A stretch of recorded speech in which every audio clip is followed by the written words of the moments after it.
a force unbroken, with banners high and hearts awoken.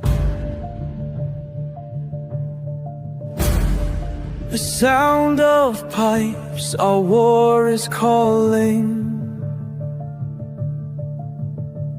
Like thunderous waves, our duty is falling.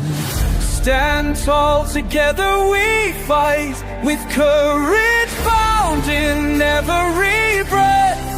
We'll fight like lions, defy our death. In unity our hearts shall sing the legacy of warriors through every reign.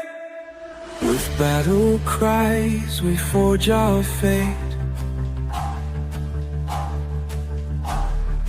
In fields of valor we elevate. As shadows loom, our spirits gleam. Brothers in arms, we are the dream. Fearless, we take the night, with courage found in every breath. We'll fight like lions, defy our death. In unity, our hearts shall sing the legacy of warriors through every reign. As dawn breaks, we know our name.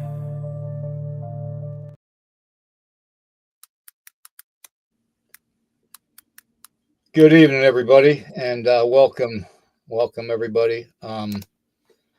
Give me a second. I'm going to be catching my breath quite a bit through the podcast tonight, just so you know.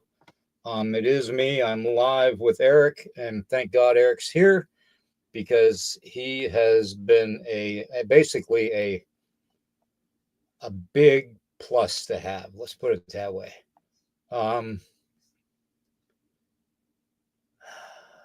Anyways, I've been not doing good lately, but we're going to be getting through it, guys. Okay. Anyways, I'm going to do the disclaimer, and then we'll get into the meats and potatoes of tonight's podcast. Okay. So the disclaimer is this channel may use some copyrighted material without specific authorization of the owner, but contends that it falls under the Fair Use, which is the Copyright Act of 1976. And Nighthawk High Strangeness podcast channel and all the podcasts on the channel declare fair use of any and all content, including videos, music, and anything that isn't our own production, under Section 107 of the Copyright Act of 1976, which makes allowances for fair use for purposes such as criticism, commentary, which we do, news reporting, which we do, teaching, which we try to do, scholarship and research, which we do a lot of, parody, which I always do, and even entertainment value, because, hey, what other things do you do on a Friday night besides drink? Anyways, that being said, I'm going to pop this little thing back up here and get rid of this screen. All right. Now, we all know and heard legends of the black-eyed kids. Okay. I started out years ago following this. I've never experienced it myself per se that I can remember. But honestly, the research that I did, sometimes we might have been encountered these black-eyed children or kids or even adults without even realizing. So, come on. That being said, I'm going to go to the chat and say hello to everybody. And we'll go from there.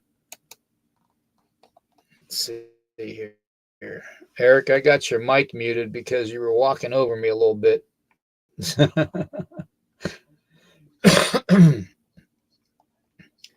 All right. Sorry, guys. I'm trying. I got to get through this.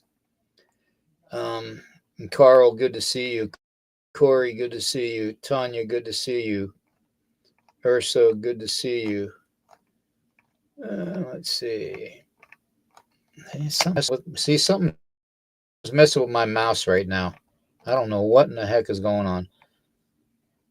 Okay, Roxanne, good to see you. Wizard, good to see you. There's that fluffy guy. Good to see him. My brother from my Missouri mother. Let's see. Like I said, Urso, Roxanne, Stuart, good to see you. Stuart, I got your message on Facebook asking me about the eye medicine, for my 1,200-pound horse. So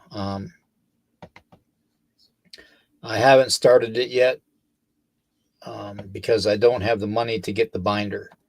So just so you all know, it has my condition being as it is this past week has nothing to do with the eye medicine for my 1,200-pound horse. So don't think that. Okay. Let's see who else we got in here. All right, Muchetti, good to see you. Okay, Carl, yeah, Dead Wolf, good to see you. Let's see here, Tricia, good to see you. Man, something is really messing with my mouse. Bigfoot Dwarf, good to see you. Good to have you in here. Let's see, Tanya, good to see you. Ida, good to see you. Let's see here. Man, I wish they would quit messing with my mouse. The cursor is just like I'm not even controlling it right now. Amazing. Amazing. Corey, good to see you. Man, you guys are like going a million miles a minute. I can't even keep up. Good God. Anyways, I know I missed a couple people, so I apologize. Eric will be putting the posts up anyways. Yeah, Wizard, I haven't tried it yet. I have it, but I have a 14, I think it's like a 14 or 12-day supply of it. I only have the one tube, but I figured with as far as advanced as I am with my lung cancer and the mass on my brainstem, they say it isn't cancer. But I don't know what else to call it, non-cancerous mass, benign, I guess. So, but it's still creating a lot of physical problems. Eyesight, dizziness, nausea, vomiting, you name it. Just literally everything. So I've got to be careful. David, good to see you. I've got to be careful on, hey, Daryl, good to see you. Got to be careful on the use of it right now. So I'm kind of trying to have everything subside so I can start it.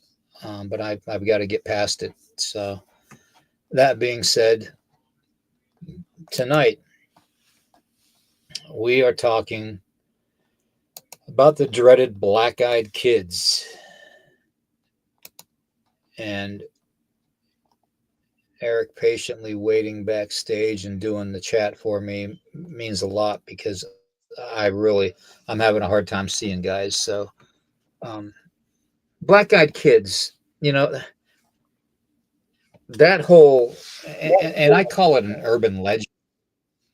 And the reason I call it an urban legend is it hasn't been around very long. The first initial current reports of it was, I believe, back in 1996 by a gentleman that was taking a check to a bank late. His bank was across town, and he had to put it in the night deposit box. because it was like 11 or 12 o'clock at night. And he had just got his stuff done being the boss. I guess he was the boss. And I have his name. So, but needless to say, he basically encountered, let me show you here. His name was Brian Bethels. Now, Brian, like I said, it was late at night. It was 11:30. The bank was situated next to a movie theater, like an Alamo, or, you know, those type of movie theaters. And this happened in Texas. And I think it was, let me see, what part of Texas was it in?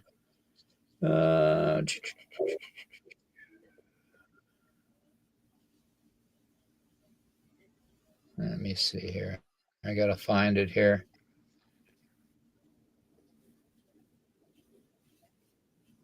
Man.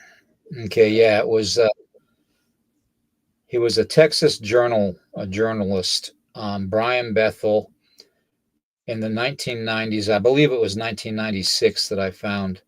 A widely circulated story tells of Brian Bethel encountering two children with black eyes who wanted a ride in his car because the movie theater had closed and their parents were not picking them up. Now, what parent would let their young children out at almost midnight without transportation home? Is first thing, and this is what this guy thought too, from what research I found. Yeah, I've got that feed coming back through, man. I don't know. Let me see here. Oh, I thought I was Dang. still muted. That's why I wasn't saying it. No, anyways, one story, there was a couple that let the pair of black-eyed kids into their home late at night, and their cat became very violent, agitated, and the husband experienced dizzy spells along with other unsettling occurrences. Another thing that happens when the black-eyed kids are around is basically, and this is a Reddit thing, so I kind of don't put too much weight into it, is that it's described as, they're described as if they're around, near you or by you, or loud in your home, you have lucid dreams. Okay, very vivid dreams. Okay, dreams that really affect you. But anyways, the two children tried to get into Brian's car that night, and they literally tried to use some kind of mental control to have him unlatch the lock on the door, because he realized he was reaching for the latch on the door to unlock the door. And he caught himself, thank God, and shook it off. And when he refused, the elder looking one of the black eyed kids became angry and almost violent, banging on the window, trying to get in, trying to, order him to open the door, ask him to open the door in a very rude fashion. Okay. These children appearances are typical, displaying young kids, school age young kids, sometimes wearing outdated or over ill-fitting clothes, like hoodies and stuff like that. Okay. Um, the most striking feature in the complexity of these black-eyed kids is the black eyes, with no visible sign of the white in the eyes whatsoever. In other words, we're talking gray alien eyes, as far as I'm concerned, and that's a whole nother boat. Let me tell you. Their attitude is they're very persistent, requesting to be let into your home or your car, often pleading for assistance or claiming to be in need of a ride or help, okay, in some way, shape, or form. but they always try to get permission from the person that is associated with either the car or the home to let them in, almost like a vampiric type of a way of coaxing somebody to get in. Even when the one black-eyed kid was coaxing the reporter, the journalist, to move his hand to unlock the door of the car. So, they almost seem like it's a vampiric bloodline, is what I'm thinking.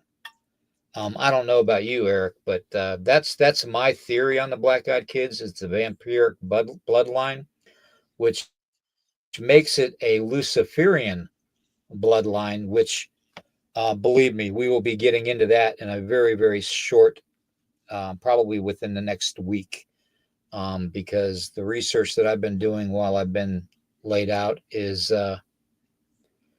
it's pretty phenomenal what you find out when you really, really dig. And I followed a lot of bloodlines through history, and through research and working with other researchers. Um,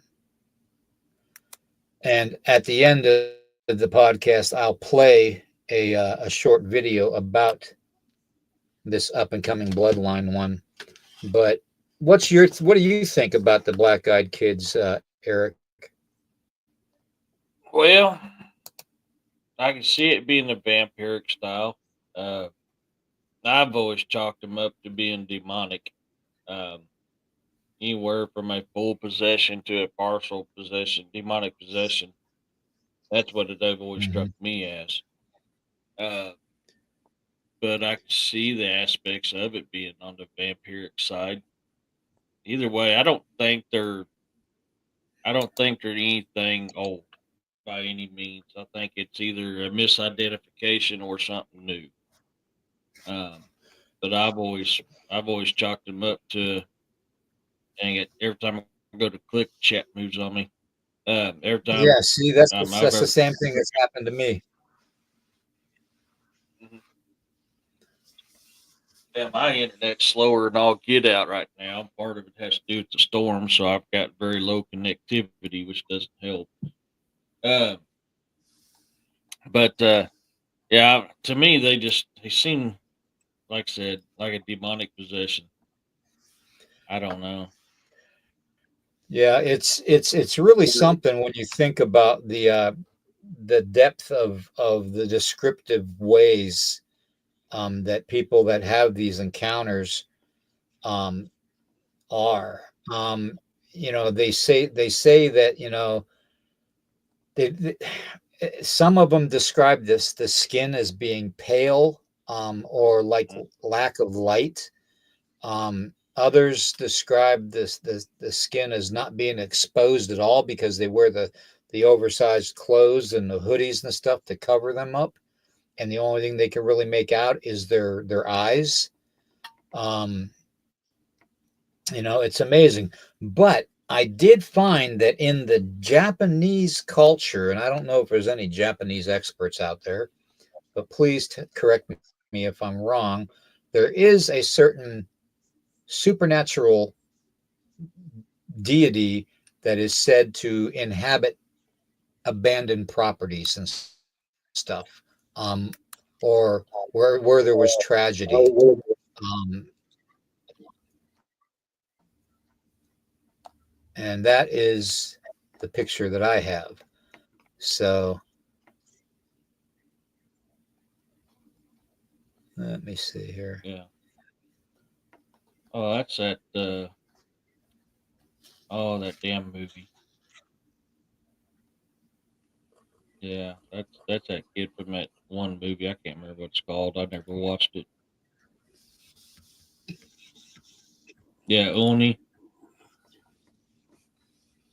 Yeah, there you go. Yeah, I was Thank you, thinking Moose. Uni, but there's different types of Uni. There's many different types of Uni, kind of like the Jinn.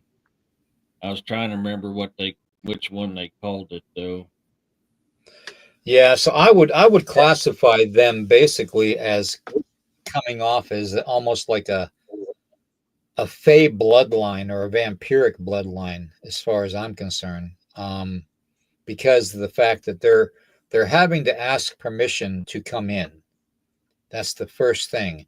A lot of the encounters in I believe in the Orient, in Japan and other Asian islands around that area, have reported it. These entities being there, for since a property was built, which could be 200-300 years in their history. But you know, could they be a type of a jinn? I do believe they possibly could be. And here's the other thing too, with the research that I've been doing about the bloodlines and all that with the other researchers. I connect this to one specific bloodline. But the way I connect it is more of a supernatural way than a physical way. And I will explain that in that next podcast. But all I can say is that through all of my research,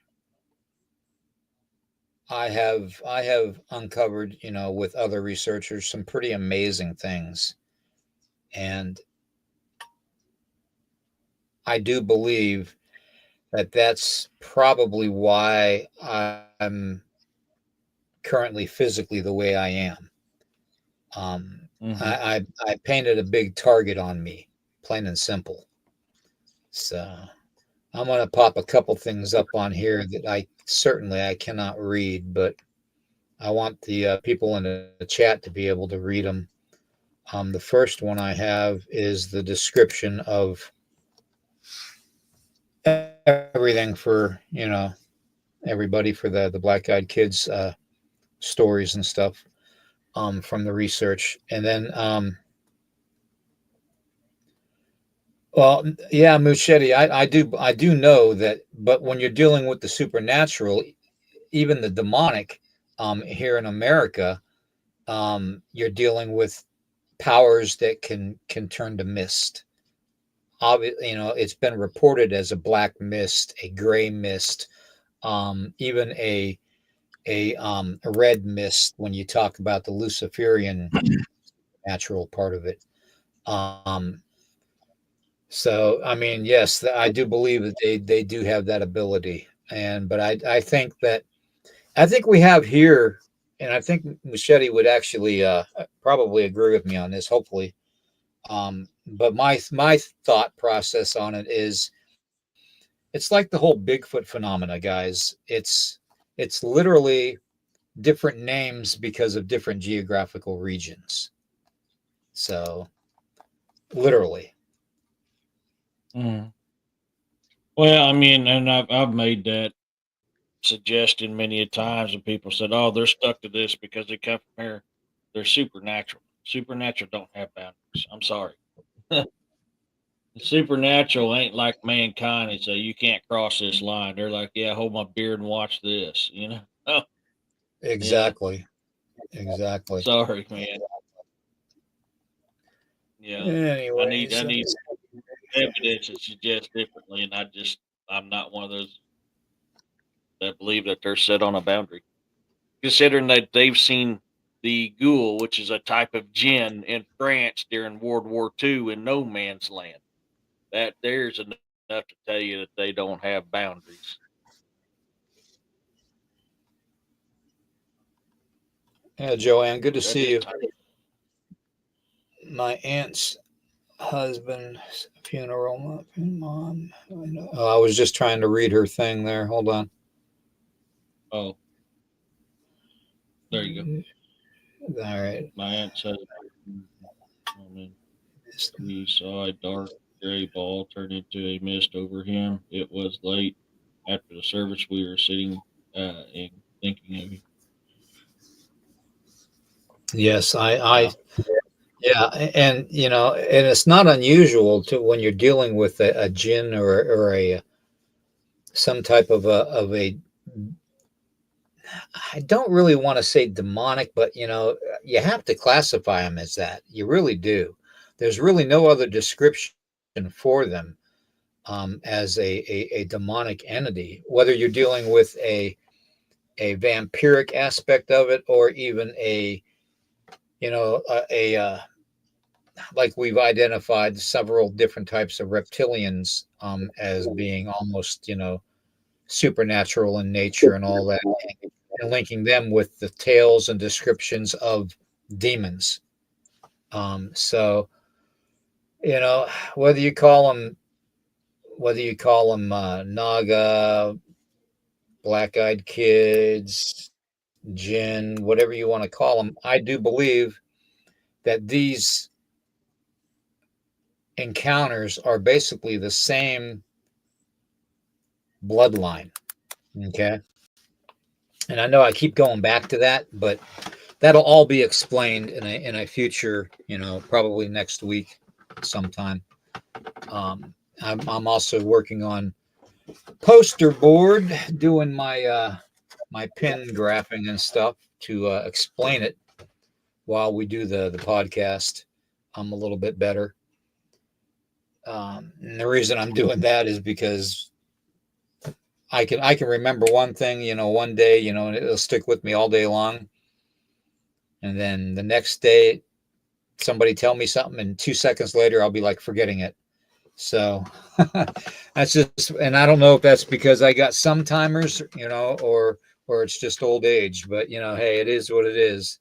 So, but Black Eyed Kids stories are very, very almost urban legend like, and creepy pasta like, about encounters with the children who are completely black-eyed with no white in their eyes, which tells you right there that they were either genetically manipulated to have that type of an eye, or they are literally supernatural possession of a being or a manifestation form.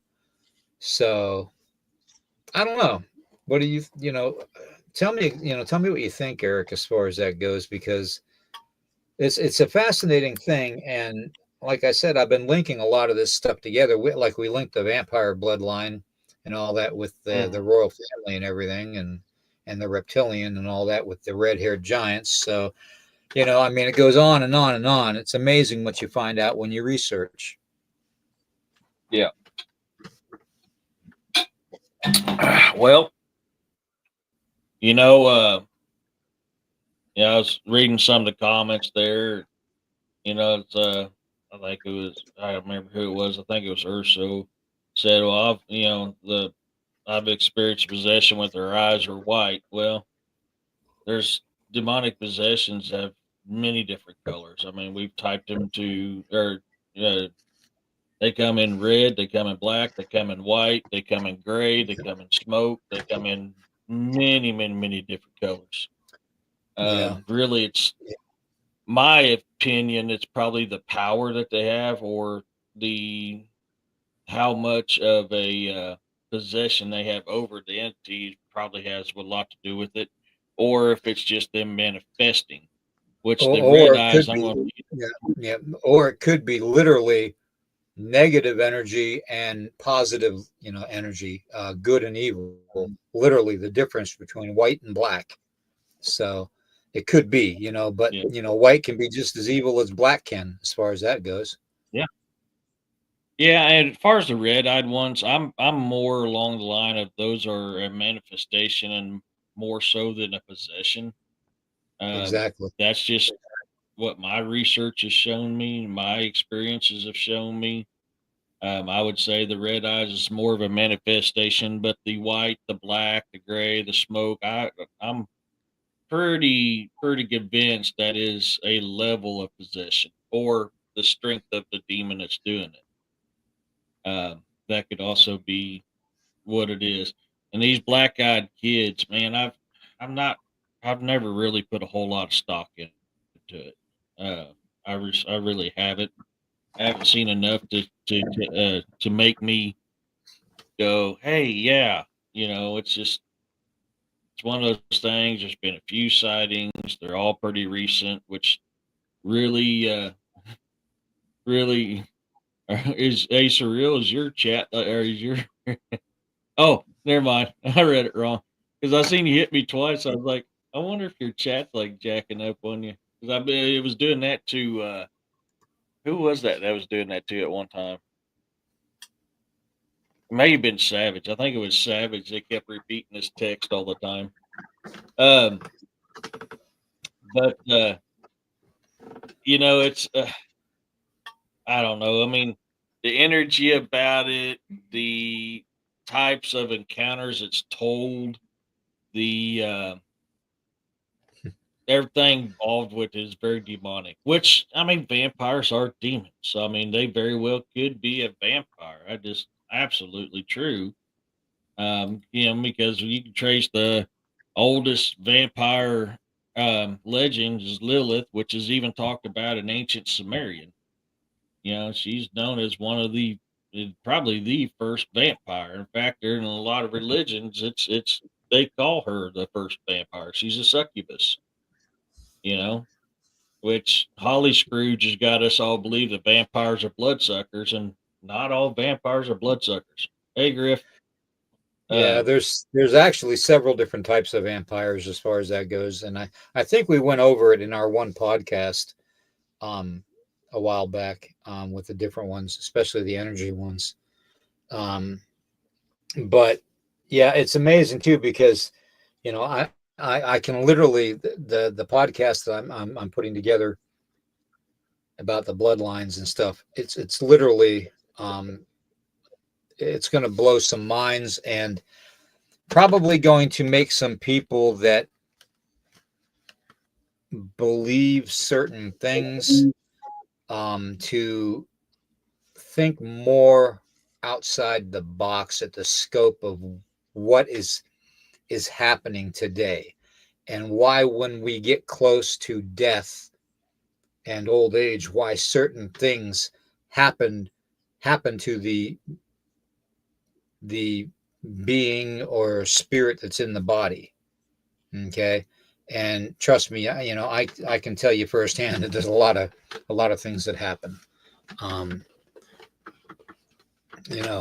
up to and including near death experiences, which, Eric's had, and I know several people in the chat have, and I have had several, which almost makes us more connected to. There's that double feed again. 3 seconds after I say something. you glitched right when it happened. I'm telling you, somebody's messing with this. Somebody's messing with this channel. Hey, Griff.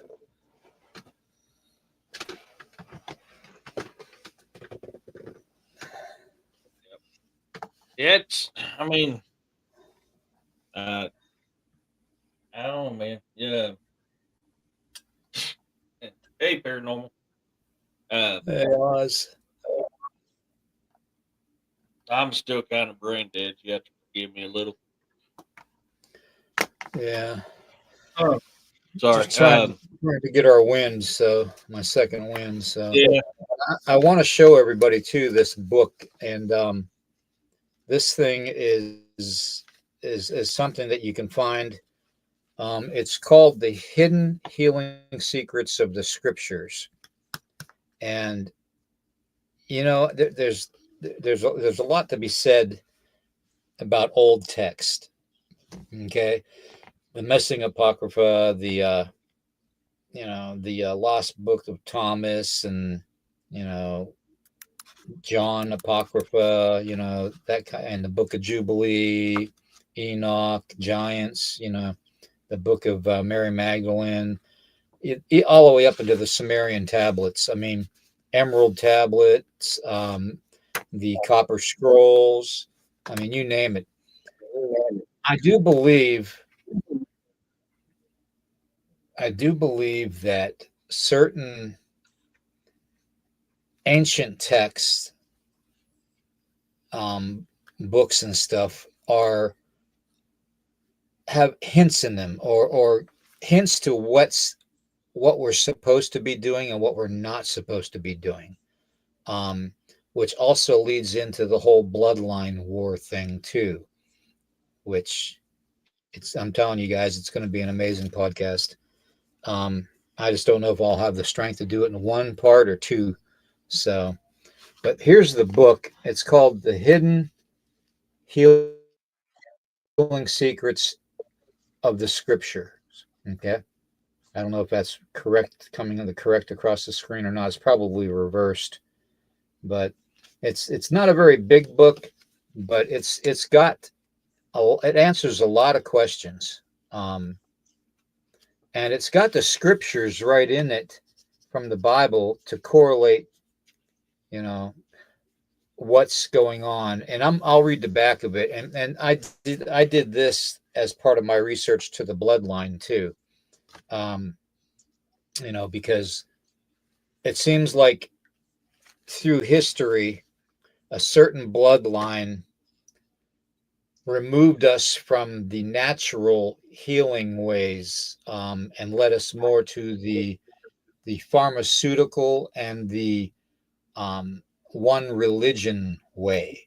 And I do believe that the one religion was already presented to us and will be represented, okay, to us by a certain bloodline, okay? But that remains to be seen. But what if the key to lasting health and vitality has been hidden in plain sight for centuries? Hidden Healing Secrets of the Scriptures reveals the profound, time-tested principles of God woven into His Word. Principles of modern science is only now beginning to understand. Discover how the biblical practices like the Edenic diets, anointing oils, and fasting can transform your health. Learn the practicality and divine wisdom behind the healing miracles of Jesus and the dietary laws of Moses. Explore how ancient habits rooted in faith and ailment with God's creation still holds the power to renew and restore today. And yes, I did kind of get this. I got it as a gift for Tracy and for my sons, because we need to go towards more of the natural healing, and we just don't have full knowledge yet of that type of a way of living. So that's why I got this. But I went through it myself, and it does say a lot about scripture and bloodlines. And I do believe that there is hidden secrets within any old text. I think a lot of the time we interpret or misread it, misunderstand the text that we're reading. Okay, like a lot of people hold a lot of faith and prayers through the book of Psalms in the Bible. Okay, and I'm not going to get into the whole religious thing, but I do think this is interesting. But I believe that the book of Psalms, not only is it a beautiful chapters in it, beautiful proverbs and stuff, but I believe that's exactly what it was. I don't believe it was a practicality thing. I think it was a generality for everybody to follow. I think that the effect of the two bloodlines, which the black-eyed children could be, part of it. I think they are one of the bloodlines that will be revealed, and certain families and stuff, and why we will basically, why we're seeing so much violent acts and outbursts, and basically riots in the streets and stuff. And don't get me into the whole wars and rumors of wars and and all that type of stuff, and how we're supposed to be we're not supposed to be we're not just fighting the evil of the world, but we're fighting the principalities of the world too. So, but that also goes into some of the old missing texts and books as to we're fighting the evil governors of the world too, which is literally effectively the reason that the world's in the shape that it's in. That being said, are the black-eyed children's a result of something happening from the mid to late 90s to now? You know what I mean? Has something brought that energy forth in that form to do what they're doing currently?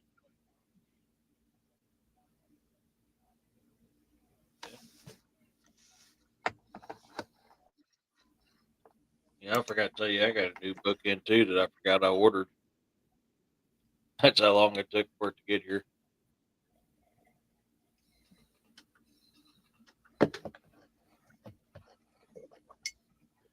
Oh yeah, Robert Collier. Yeah. Yeah, I forgot I'd ordered it. That's how long ago it's been. Hey, Demaria. Uh, Yeah. Hey, Bounty. Hey, Robin. Hey, Don. Daryl. Surreal Estate. Good to see you. yeah, for poor surreal. His chat is like it's like jacking up. I feel bad. It's all good though, bud. It's just like, oh, poor guy's got multiple the same text heading out, just like what was happening to Savage for a while back. Yeah, it almost makes you wonder. It really does. I think they're just Yeah, really messing with us. I think the powers that be are really messing with us right now, and everybody that's part of this whole our family type of a thing. So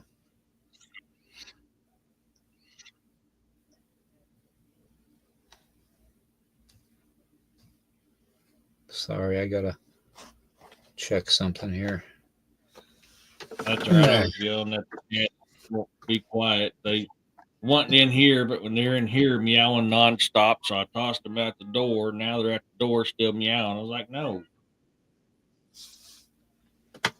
Yep. Yeah, that's right. I said no. You heard? My Oh, God. My life. September 11th. What's going on September 11th, Joanne? No, no. I wonder Um, if she's talking about the memorial, 9/11 memorial. oh, yeah. God, I remember that day. I was active duty that day. Hold on.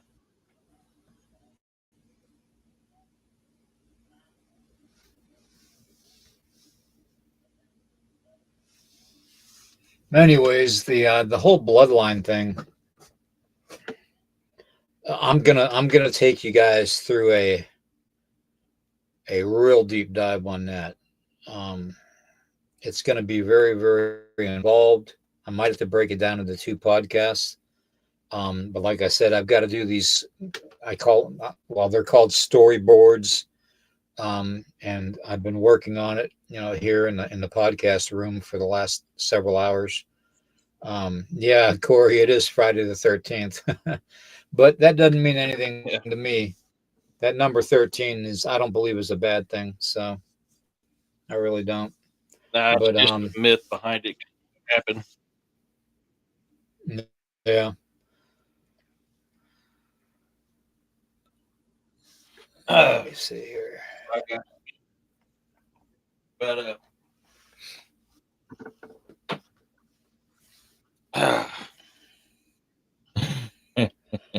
And uh, depending on how late we go, tonight, I might not have a podcast tomorrow, but I will have one Sunday. I put it out there for two special guests to come on, but if they can't come on, I'd like to pull a couple people from our chat on that have dealt with the Glimmer Man. So if in the chat, if you have anything to tell about the Glimmer Man, any encounter or anything like that, let us know, and we can put you down to bring you on as a guest on Sunday morning, uh, paranormal coffee talk, and we'll go from there. But the two guests have to figure out their schedule for Sunday, and that's this Sunday, as of 2 days away. So, Joanne, I'm glad you said that because I was kind of thinking the very same thing. Because we've covered that multiple times that, something may not be real, but people start believing it's real and start fearing it. And all of a sudden they now have gave birth to it. well, it's like the Slender Man thing. The whole Slender Man thing was the same damn thing. They made it up and all that, and boom, it took off like wildfire. So, yeah, it is. I mean, I believe that is a really good possibility. yeah. I really do. You may still have 18 minutes. I've got more than that. It's only 10:43 here, Machete. Why does he turn to Machete? Do you turn into a pumpkin at midnight? Hey, Woo.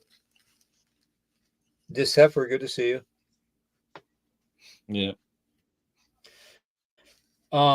As far as the whole bloodline, are you sure? as far as the whole bloodline thing too, I want to mention too that old biblical texts and old tablets, whether it's Sumerian or Egyptian hieroglyphs and all that, whether it's the copper scrolls or the emerald tablet of Thoth, no matter what it is, there is going to be things in there to tell us about certain traits of bloodlines. Okay, and what I mean by traits of bloodlines, I think we're starting to see the direct results of what's happening today. The chaos that is involved in a certain bloodline, and that literally is what the black-eyed kids do when they come into somebody's home, invited in their vehicle or whatnot. Chaos ensues. So you have to wonder, just maybe a lot of the ancient books that we're taking literally as a religion are basically a guidebook to this world. And I mean, technically, that's what the Bible is. It is a guidebook. I mean, yes, it's historical. it's the Word of God and all that through the apostles and all the others that in that time frame that observed it, lived it, and wrote it down. But at the same time, humanity has messed with a lot of the old written documentation per se, to the point where you can't really. It's almost like the professionals that say that they can interpret it and write it like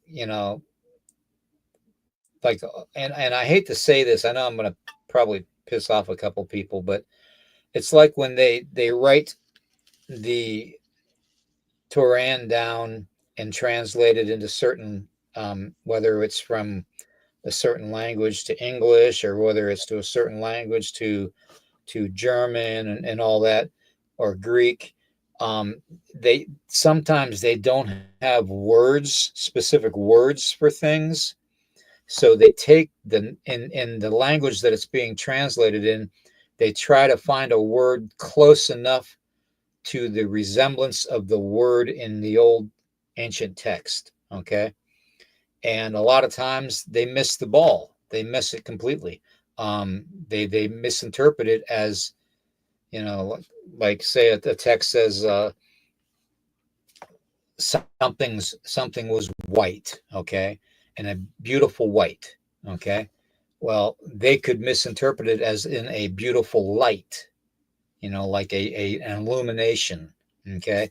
So that, I think that is kind of like a common occurrence when we have our people that are supposed to be educated enough to interpret these things correctly. So, and I think that that's been a big mistake over time, causing a lot of confusion on a lot of stuff. So, but I think that if one thing is for certain, history always repeats itself. And, we're going to be finding our way back to this same place and point in time again throughout humanity. And I don't think it's going to be something to end specifically, because I think that it's when you chase back the bloodlines and stuff, and you follow a lot of the connections and connecting the dots and all that, you're amazed at what you find. And it's like it's a cycle that, like, you're having your mind erased, your memory wiped clean, and you're brought back in to this, whatever you want to call it, this delusional world, okay. And I think that maybe the black-eyed kids are somehow connected with that chaos, the whole chaos theory thing. I really do.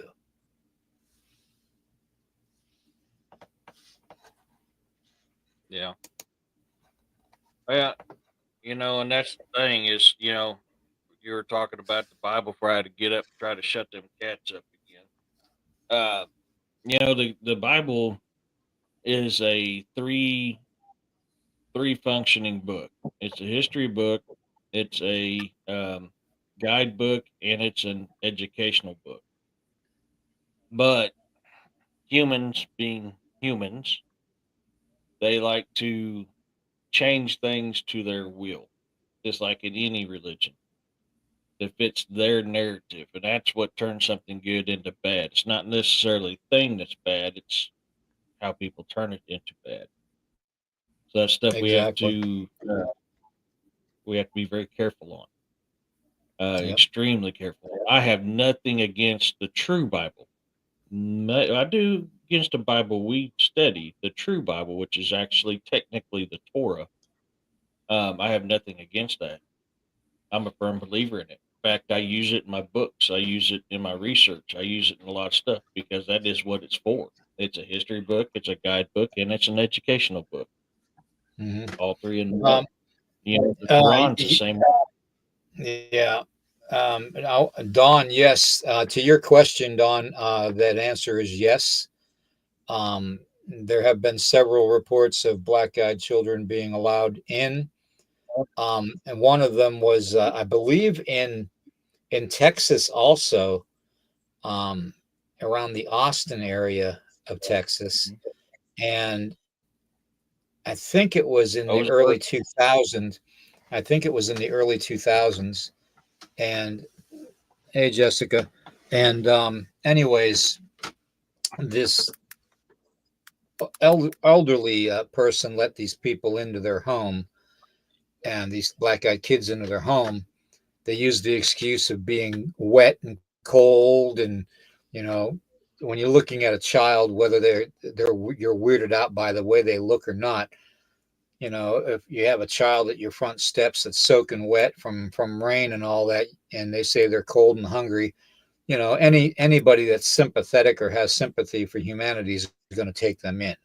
So that's an obvious ploy on humanity's weakness, okay, for that aspect. Um, and once they are let in to this person's house in Texas, a lot of weird things started happening. A lot of noises, things being tossed around like poltergeist activity. Um, you know, um, their pets were literally chased out of the home, their cats and stuff. I mean, but they seemed to not harm. They basically um, kind of like a goblin type of a thing. They or a gremlin type of a thing, where they basically harassed the people in the home, and made their lives miserable through chaos, literally through chaos. Okay, so preying on humanity's weakness is a common tool for these type of beings. Okay, plain and simple, and we've got to remember that. But as far as I know, Don, there has been no reported deaths or anything along that lines with the black-eyed children encounters. From what I found in my research, there possibly could be in other parts of the world, um, but as far as I can tell, no, there wasn't. Mm-hmm. Yep. It's it's just one of those things. Um, I just lost my train of thought. uh, oh, Mount Shasta has been known for them too. I think, if memory serves me correctly. Yep, and Mount Shasta is also known for the Lumerian uh, race,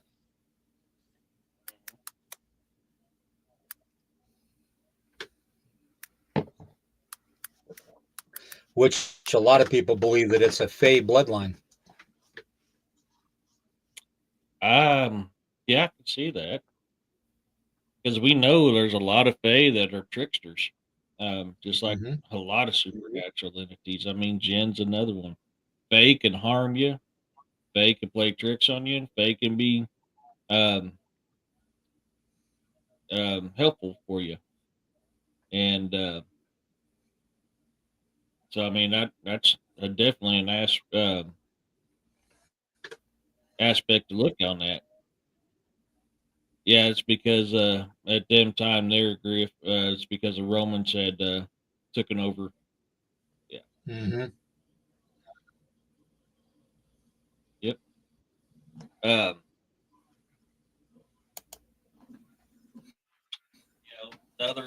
another aspect is I kind of in the Nephilim. Yeah, I mean, but people don't realize there's two types of Nephilim. There's Nephilim in Hebrew means giant. Okay, so people mistaken that name quite often. Nephilim is just a Hebrew name for giant. There was giants before the fallen angel. Um, then there was giants that were supernaturally created, or was created with supernatural abilities, is which most people call Nephilim nowadays. Um, but there was, it's like we've said many times, there's many different types of giants. Nephilim was one type, but that's because Nephilim was the Hebrew word for giant. That's why it says, before the Nephilim, or no, the Nephilim were like the Nephilim of old. So the offspring of the Watchers and the humans were called Nephilim, and they were as Nephilim of old. It's somewhere along that lines is how that verse goes. Um, well, they could be a hybrid. They absolutely could be a gray and human hybrid. Machete, I can see that. Yeah. Um, hearing my name in when my by myself when I. Oh, no kidding, Roxanne. Is that your little friend? So, yeah, your little old guy that visits you. You think? No worries, Joanne. Um, but yeah, so that's something that people mistaken quite often these days. Oh, somebody new. Oh wow. Um, so that's something we got to consider too, because humans like to change names of things. These black-eyed children very well could be something else, but we're calling it this now. I mean, for a long time, Dogman was even called a werewolf until 1984, I think it was, when it started getting the name Dogman. You know, they were Here's another werewolves. thing They were. too to consider. Another thing to consider too is this a a supernatural type of a bloodline from the fallen angels. Not That's you another know possibility. not necessarily the Watchers, but the fallen ones. Mm-hmm.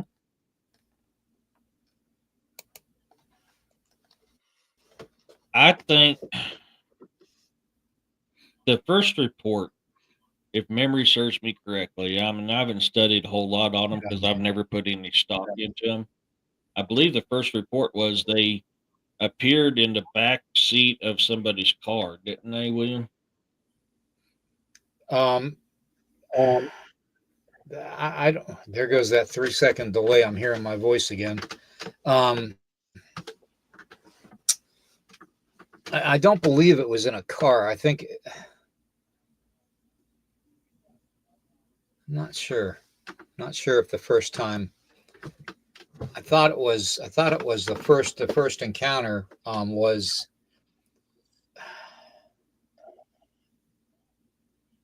Damn. I don't know how to I evade me right now. remember because I remember being warned about that. So you see them and they want to hitch a ride with you, do not allow them. Don't let them in your car because the Well, I accidents think happen. yeah, I think the first encounter, actual encounter, involved the vehicles. Um, but I think as the it grew over time, like we say that when you think of something enough, you're going to manifest it. Plain and simple. I don't Right. care who you are. I don't care what religion you are. Okay, what your background is, what color you are. Okay, whether you're tall, short, fat, green, purple, doesn't matter to me. If you think about something enough, you will Mm-hmm. manifest it. Plain and simple. Mm-hmm. Okay. Griff, Griff came out for us. They wanted in the car and asked for a ride. That's what I was thinking was something along them lines. And I remember people warning me that you don't let them in because if you let them into your car, then you're probably going to have an accident. Yeah, or gremlin type of an activity. Mhm. Well, on our motorcycles, we have what's called gremlin bells we put on our motorcycles. Same So concept. I mean, yeah, I mean it's pretty much the same thing. Yeah. So I mean, maybe these are a type of maybe we're looking at it all wrong. Maybe there's several different types of the black-eyed kids. Maybe some of them Hmm. are hybrids. Okay, whether it's alien hybrid or not. Maybe some of them are fey bloodline. Maybe some of them are just supernatural, demonically possessed. Because it seems to me like they literally have a certain purpose for interacting with humans. Okay. Hmm. And when you think about that whole scenario, most of the encounters involved either them claiming they were less fortunate and needed help, or the person they're interacting with was doing some kind of transaction that involved helping them out or someone else out to make their lives better. Now, you see, take for instance the Brian um, Bethel in Texas incident in '96, where they wanted in, and he had just filled out his paperwork to put the night deposit box, his deposit in the night deposit box, and they show up. Okay, it almost seems like the motivation for black-eyed children to get into whatever property that you own, and it has to be, I'm not sure if it has to be owned or if it has to be just your entitlement to it, that's your object. Okay. um but they're always using the leverage of being less fortunate, or they're there to take advantage and make somebody less fortunate, which is a fey type of a purpose. Okay, Yeah. which coincides with the gremlin thing and all the other stuff too. And that's just my thought and my theory. Okay, I could be completely wrong on that, but that just seems to line up a little bit. All right. And it's like I said before. I think it very well could be a misidentification. That's just called this now because I'm sure, if memory serves me correctly, there's been reports of things similar to that a long time ago, but they were called something else. Right. Right. Yeah, and I can't remember Yeah, the name of it, but I do believe that they are something along the line of a fae. I really do. yeah, But I, I believe that there could be, like I said previously, there could be certain different ones because you never know. Shadow governments could have gotten involved and created a hybrid with alien races. Um, you never know. We have garage scientists out there, garage residential area scientists that are building wacky shit in their garages that could blow up the freaking neighborhood with a blink of an eye, or teleport the neighborhood to another universe. You know what I mean? We have scientists in America right now that have built literally the Hadron Colliders in their garage. And we wonder why the hell the timelines are screwed up in all this, and why yeah. the dimensions are screwed up. Mhm. People, it's because we don't have a way to control or regulate misguided science. And it's like and I hate to say this, okay, but the proof is in the pudding. CDC. That's all I got to say. That's all I got to say. You'll know what I'm Yeah. referencing if you think about it. I'm all for people wanting to invent things and improve things. Definitely am, but there's got to be, you got to have some kind of knowledge with it because bad things can happen.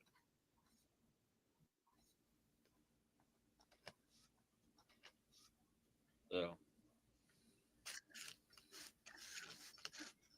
it's, Hey, like, I don't know, man. Every time I see Poncho's name, I like Ike. I always think of the candies, oh, the Ike and the Mikes. Mike and Ike, the Ikes and Mike and Ike's. Yeah, I like Mike and Ike's.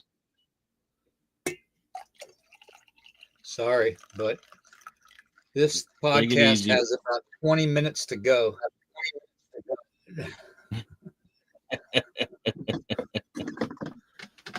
That's the only thing that's keeping me going, folks. Sorry.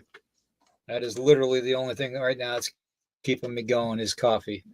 So, Yeah, Mike and Ike's are good, especially the tropical flavored ones. The original are good, but the tropical flavored ones are really good. Things eat humans. Yeah, yeah. Good old long pork. Yeah,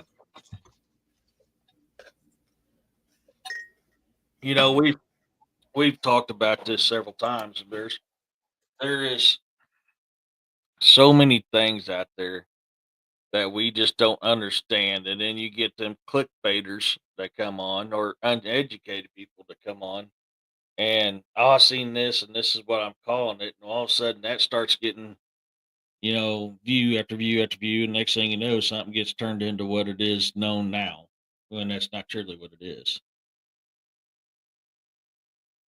I ain't had no coffee since this morning. mm, I haven't been sleeping good, so I'm trying not to drink coffee too late. I haven't slept the last 3 days, guys.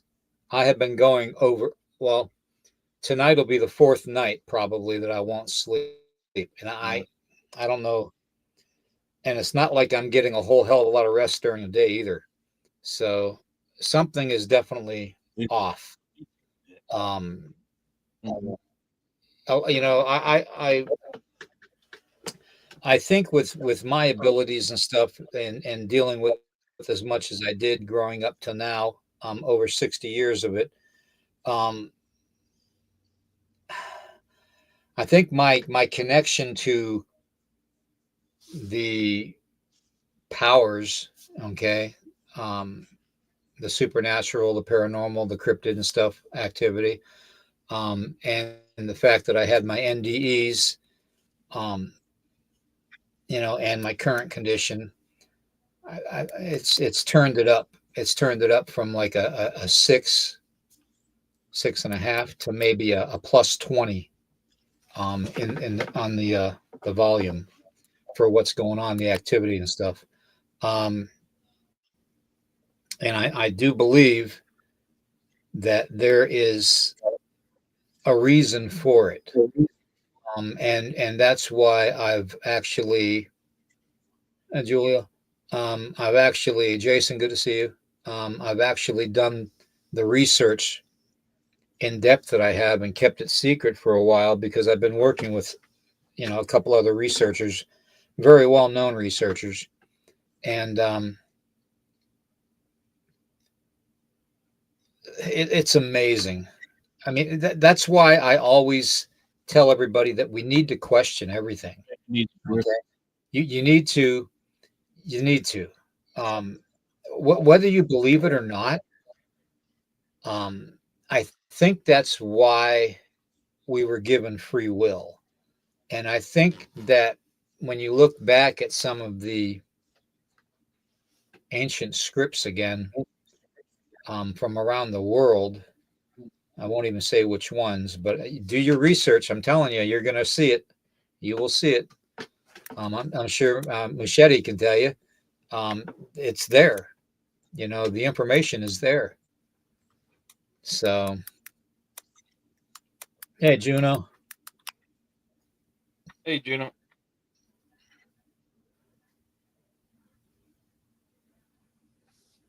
Hey, Marcy. Yeah, I don't think, Marcy, I don't think chamomile is going to do a lot of anything for me. If you want to have a good night's sleep, mix chamomile with catnip. Believe me, if you want to get a good night's sleep, ask Juno. That stuff works. Okay, Juno will tell you. Catnip and chamomile herbs mixed together. Run it through a coffee filter. Make yourself a cup before bed. Drink it. I think it's like a tablespoon of catnip to a tablespoon of chamomile, and make a cup of it, and you'll be out. It'll be the best night's sleep you ever had. Even if you sleep 6 hours, you'll feel like you slept 8. So, and that's another thing too, with the whole bloodline thing too, bro. Is they back in the days when we used to do that type of stuff to get sleep and all that and heal ourselves, a certain bloodline came along and took that ability from us because they wanted to profit off of humanity, and I think it's the same bloodline that has the things happening today, whether it's black-eyed kids, whether it's dog man, red-eyed, beasts that people are seeing, supernatural encounters. I think it's all heightened because of it.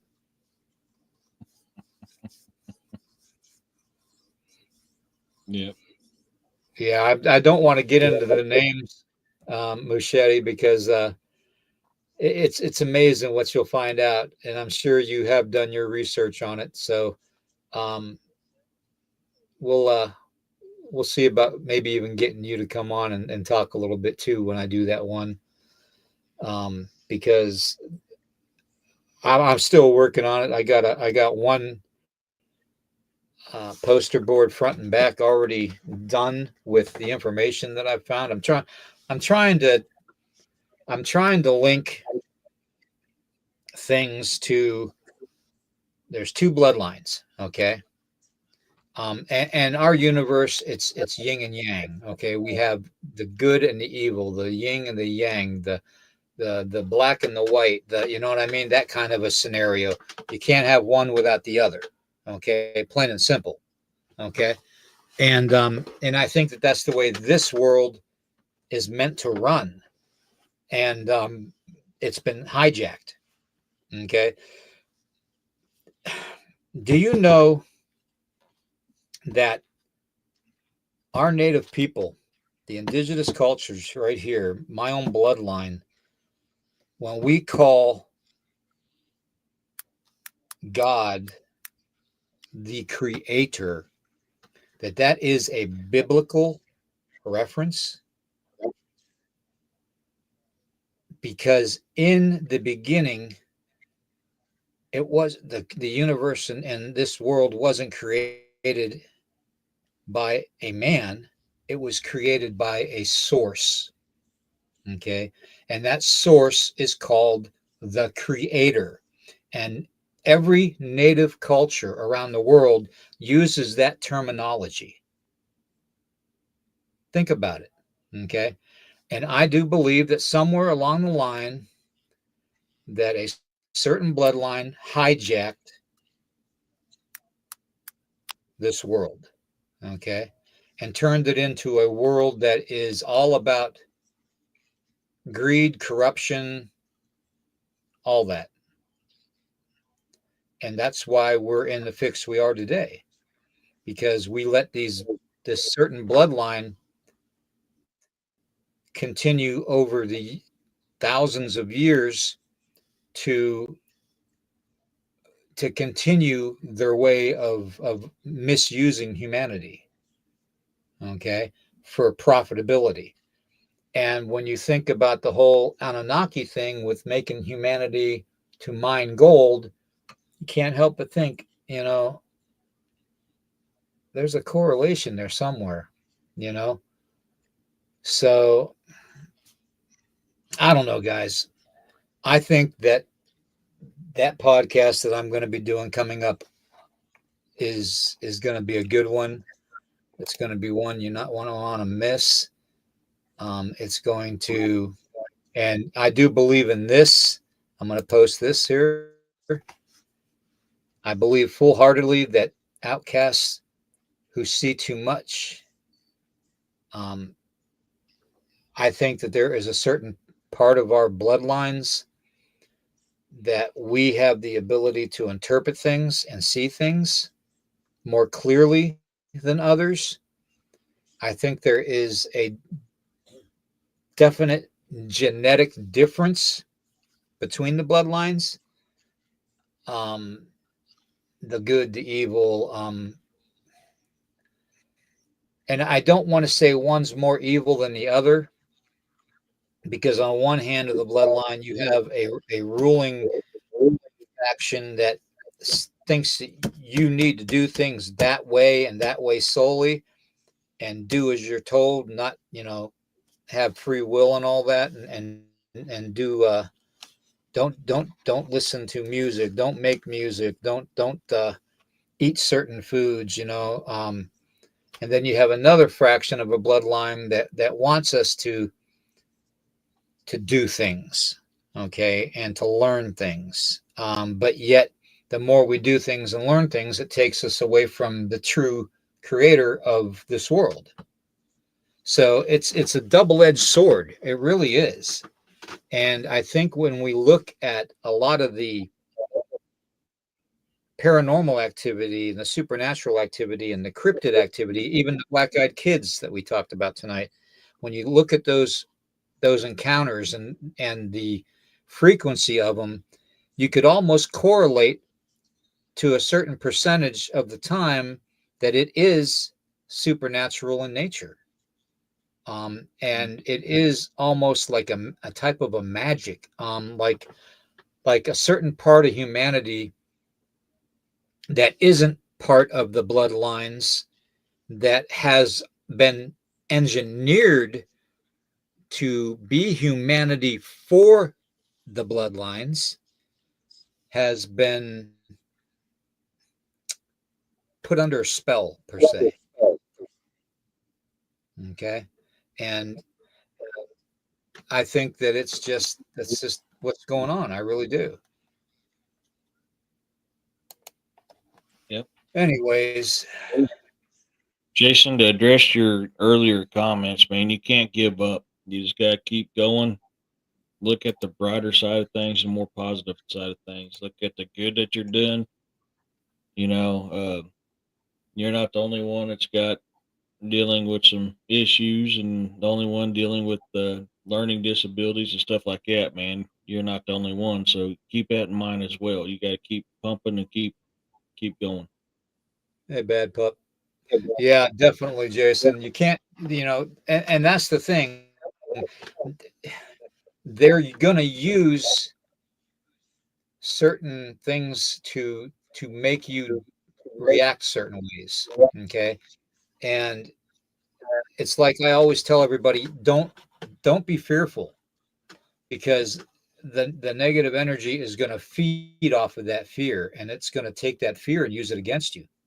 You're going to start seeing red-eyed dog people, and werewolves, and you're going to have things happen in your home. You're going to see more shadows moving and stuff. They're going to feed on your fear, and they're going to take and twist it and manipulate it against you. Okay. That's what they do, and they do it very well. In fact, I'm probably going to be shut down here in a little bit. So, um, but yeah, we have to be, don't show any fear. Don't let them in one iota make you fear anything. If you don't believe they can do something to you to harm you, they can't do it. I'm sorry, but that's an actual belief. Okay. Um, it's called a protective shield. A protective hedge is what it's called in the Bible. Okay. And if you put that protective hedge up, nothing can hurt you. Mm-hmm. They can probably make your life miserable, and cause you some chaos, aka again the black-eyed kids. Okay. But you put that protective hedge up, and yeah, Mr. L, exactly. Anyways, I want to thank everybody for being here. Please like this and share it out. um I'm getting really tired. I don't think, unless I feel up to it in the morning, I might not do a podcast, but I need to see how I feel in the morning. Juliana, it's really good to see you in there. Um, but definitely Sunday. Um, I'm going to bring some people on. We're going to have kind of an open mic thing. If I can't get the two special guests to come on, maybe we'll do an open mic thing Sunday. Bring some people on and talk about their encounters for a change. I think it'd be a good thing. Maybe bring Bigfoot Dwarf on, see what he's been up to, and maybe we can even coax Machete and Urso or somebody to come on too. You never know. Carl can even come on and tell us about his angelic experience. That might be a good one for Sunday too. So,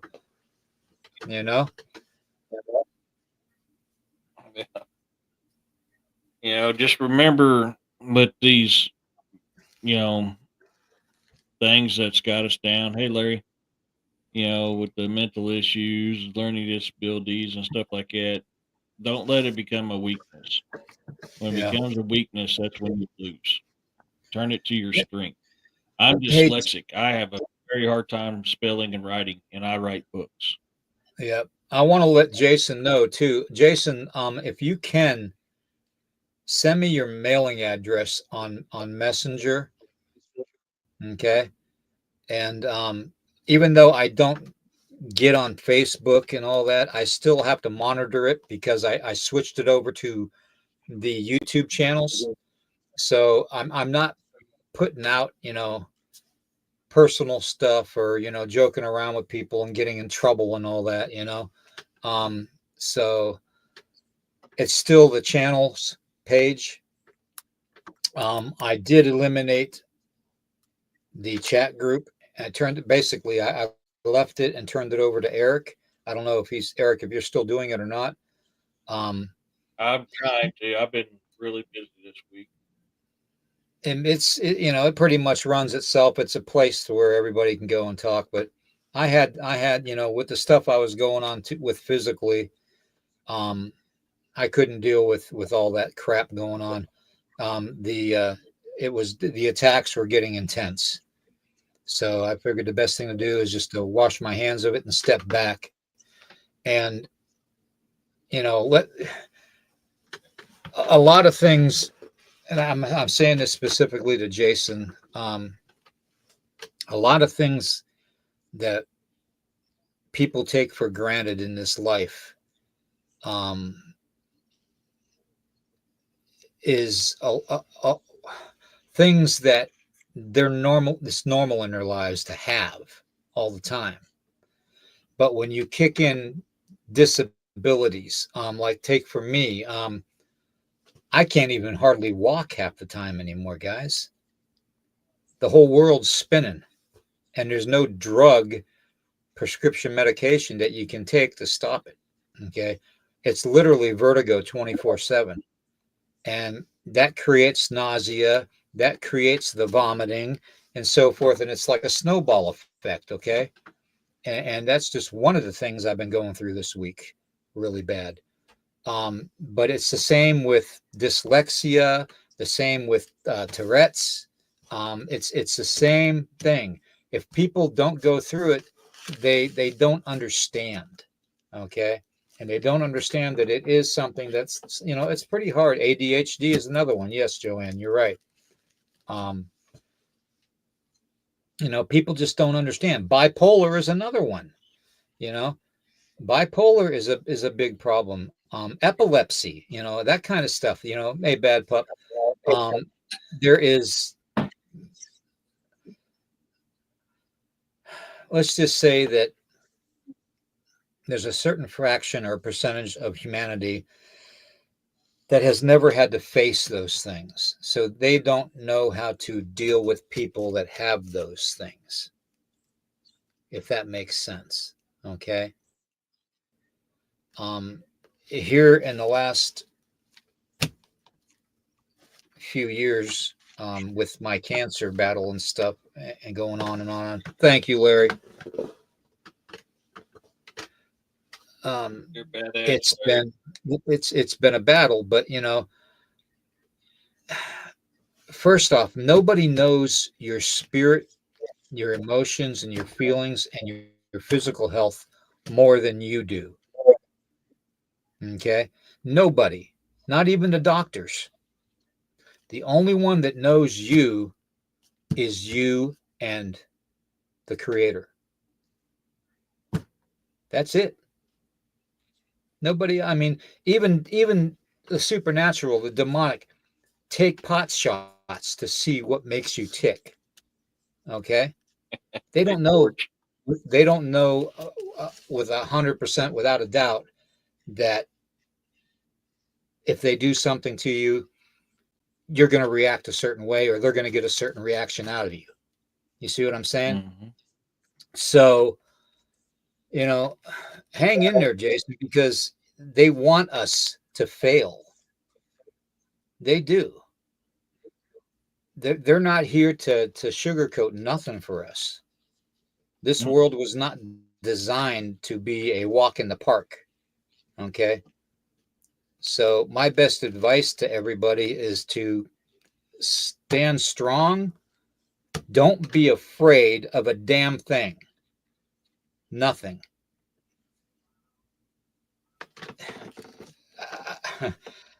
I'm gonna say this.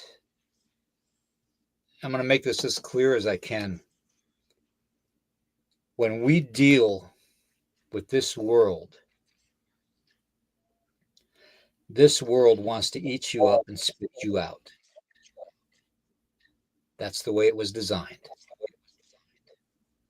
Plain and simple. If you give it the satisfaction of succeeding,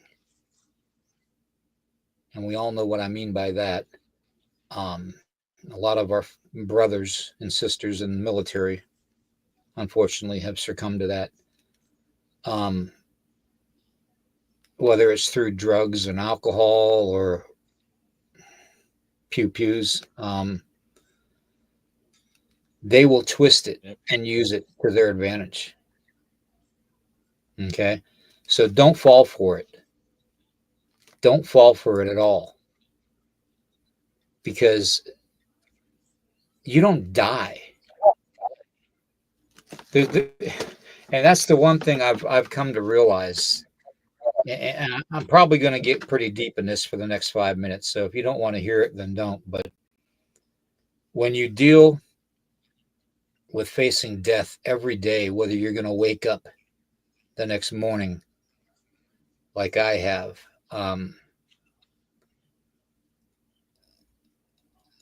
you turn switches off. Okay, you turn control devices off that they use to manipulate you, and you put up this barrier. Hey, Miriam, you put up this barrier, the protective hedge, and you drop the whole fear thing because you realize there is no death. Just because we leave this body doesn't mean we're dead. It means this flesh suit is dead. Our spirit and our soul live forever. It's eternal. And that's why a lot of the theories out there are that this world has been made into a soul recycler type of a thing. So they can keep humanity reproducing the goods and paying for things and keep that Anunnaki gold hunger continuing. You see what I mean? The materialistic aspect of this world literally controls everything. Everything you buy, everything you drink, everything you watch, everything you listen to, it's all manipulated by certain bloodlines. And those certain bloodlines have been attacking people like me and others for speaking out about it. And they're quite influential in society as a whole because they're hidden in every nook and cranny. There's not one part of our society that hasn't been infiltrated by this certain bloodline. Okay? Not one. But if I was to think about that all the time, I would probably fall because of my fear. And that's why I don't have any fear. There's nothing they can do to me. Nothing they can do to me that hasn't already been done to me. And I would sacrifice myself willingly for humanity's sake. Just don't have any fear. Plain and simple. If you want to ruin this world and turn this world into nothing for you, don't wash your hands of it and give up. Continue to fight, but just ignore certain things, certain aspects of the world, certain manipulative factors of the world that are controlled by these bloodlines. Because that's all that it is. They're manipulating everything. It's like I always show everybody on some of the posts and stuff on the channel and all that. We've been fooled. We've been fooled for a long time. And we've been fearful for a long time. But that's why the clue in the Bible says wars and rumors of war. Okay. That's a clue to tell us that sometimes things aren't the way they actually are. And with this whole AI thing, you can't tell what's real and what's fake anymore. You really can't. You have synthetic humans out there. What's the next step? To create fear, you know? We've all seen the videos. We've all seen the evidence, the proof. I mean, there's dozens upon dozens of podcast channels out there. A really good one that I actually listen to a lot is a buddy of mine. I think the world of him and his information, and I hope he's watching. But Minutes to Horror and Seconds to Horror are his two channels. And let me tell you, he only has like sometimes they're 10-minute videos, sometimes they're a little over a half an hour. But they're very informative, you know. And these are things that he's into the research as much as I am, you know. But nobody would know about it if he doesn't speak about it. So I don't know. Just don't show fear. Don't let them manipulate you that way. Stay strong and tell them to F off. That's what I do. I don't know if you noticed tonight, but tonight I looked down at my left here, down there, because I saw movement in a shadow form, and I told them to get the hell out of here. They did. They can't harm you. They don't have the ability to harm you except through your fear. That's it.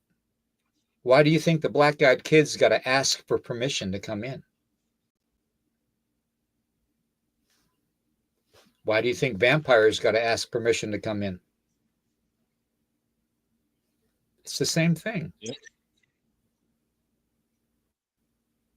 They can't touch you. You put that protective hedge up like it says in the Bible, they can't touch you. That being said, everybody, I want to thank everybody. And like I said, I'll know in the morning whether I'm going to be doing a show or not. I'll put it out on Facebook on the channel and let you know. That the only other thing is that Sunday at 11 a.m. we will be coming on. Bigfoot Dwarf, Urso, and everybody, Roxanne, anybody that has something they want to talk about or questions to ask me or Eric, I'm going to put the link in the chat. And if our special guests do come on, then we'll still do it. It'll just be an extra long show. So that being said, Candy, good to see you. Marcy, it was good to see you. Yeah, Candy says we have to have a hood knot. A hood knot. Been sipping the rum. Yeah, I'm thinking of the rum. This is why the rum is gone. All the time, the rum is gone.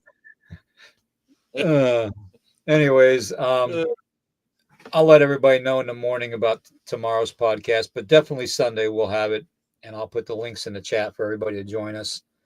And hopefully our special guests can come on for a little bit, whether it's 15, 20 minutes, it doesn't matter, you know. But every encounter, it doesn't have to be about the Glimmer Man. It could be about Bigfoot. It could be about UFOs, aliens, jinn, shadow people, angels. I mean, you want to talk about it? Come on.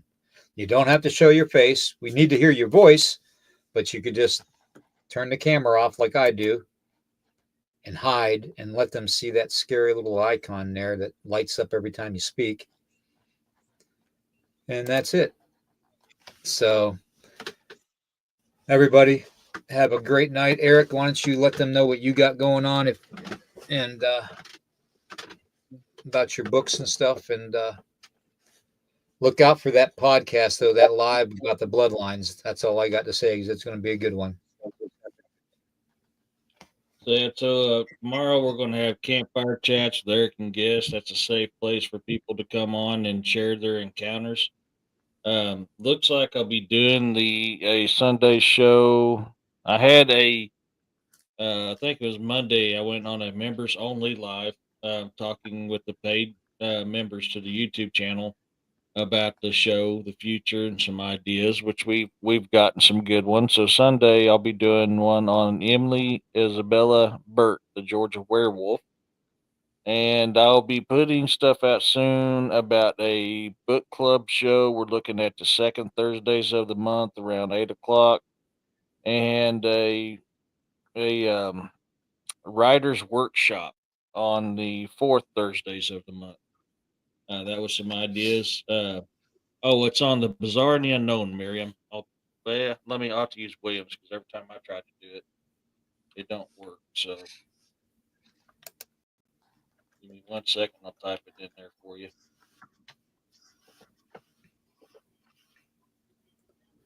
And while he's doing that, I want to thank everybody for being here. I want to thank our moderators. Without you guys, I wouldn't be able to do it. I want to thank Eric because without his help, I definitely wouldn't be able to do it. You're welcome. I don't know how much longer I'll be able to do it, but I'm going to continue until I drop. I might even drop on camera. You never know. So just stay tuned. And I can joke around about it too because I know I just know. Trust me. Okay. I'm not concerned with what happens after I leave this body. So yep. I sorry, I thought you were done. My bad. No, go ahead. Oh, I was gonna wait. I'm sorry. I'm happy. I'm zombified right now. Zombified. Love that song. Beast of the Ozarks first kill will be out soon on audio. I've got a producer working on it right now. If you're one of my Ihan readers, I've got some really good feedback on Lucian, the Angel book series that I started. But I'm working on Cody Barrett, the Western, because I want to get it done.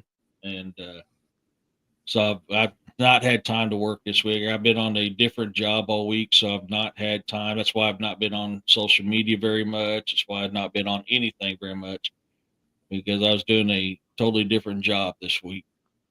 So plus there's a lot of changes going on in the shop too. So it's been an interesting week. One thing I want to point out to everybody too.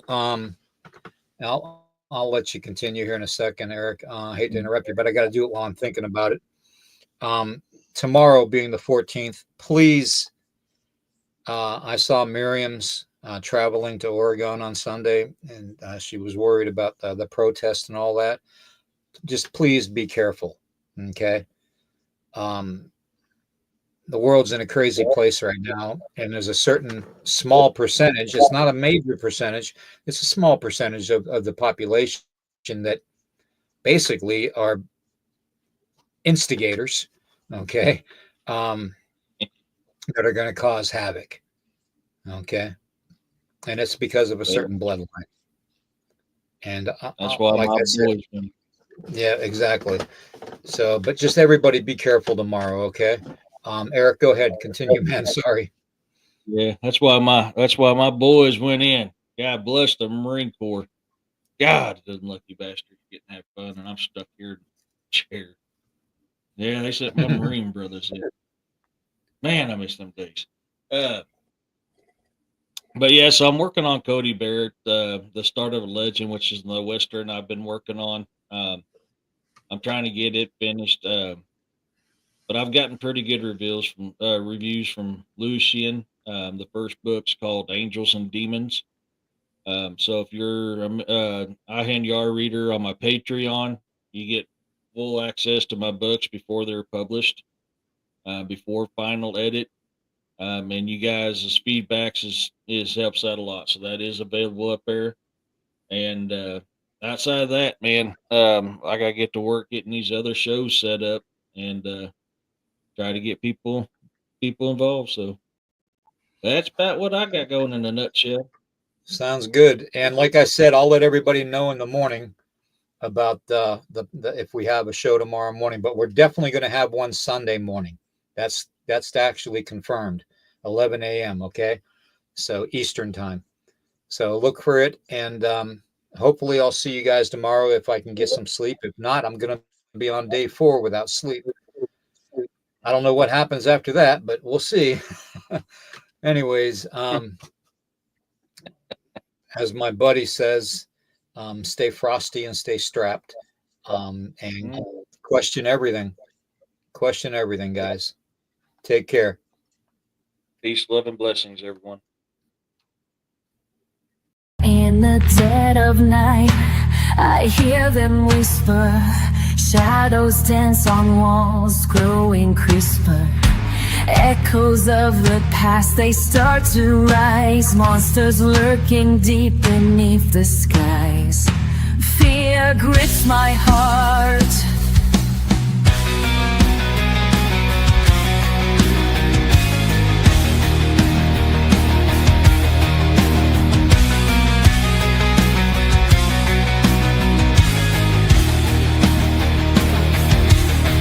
I can't escape. Bump in the night, where the fears collide. Monsters awaken, nowhere to hide. Shadows are calling, they beckoning near. In the dance of the dark, I feel no fear. Moonlight reveals the horrors unseen. Whispers of darkness haunting my dream. Figures that twist in the corners of sight. I shiver alone in the grip of the night. Creatures of shadow